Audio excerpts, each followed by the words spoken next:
大家好，我是光谈。天气回暖了，自己做冰淇淋的时候到了。今天这个冰淇淋配方特别简单，让你轻松做出漂亮的冰淇淋甜品。先把4根香草荚的籽刮出来，加到400克冷的淡奶油里，一定要用冷藏过的，这是因为常温淡奶油不易打发。打发至奶油表面明显可以看到打发器留下的纹路。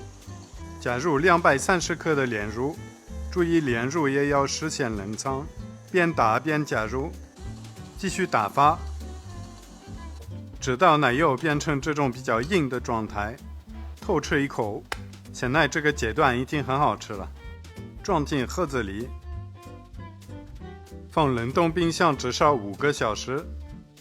那现在冰淇淋冻好了，所以你要挖的时候，最好是把挖球器放在热水里面泡一下，这样更好挖。如果你开始觉得太硬，你就让冰淇淋回温大概5分钟、10分钟就可以挖了。冻好的冰淇淋可以直接用勺子挖着吃，也可以用挖球器这样做个造型，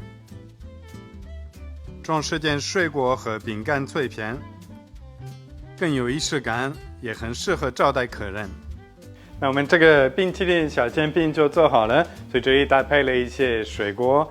你们可以看这种真正的香草的冰淇淋，就里面会有这个黑色点点呢，这个说明不是用香精的。好，当然这个是一个很简易版的一个冰淇淋配方，就3个原料。传统的冰淇淋会有一些鸡蛋、牛奶这些，但是这个在家里特别好做，也不用什么机器了。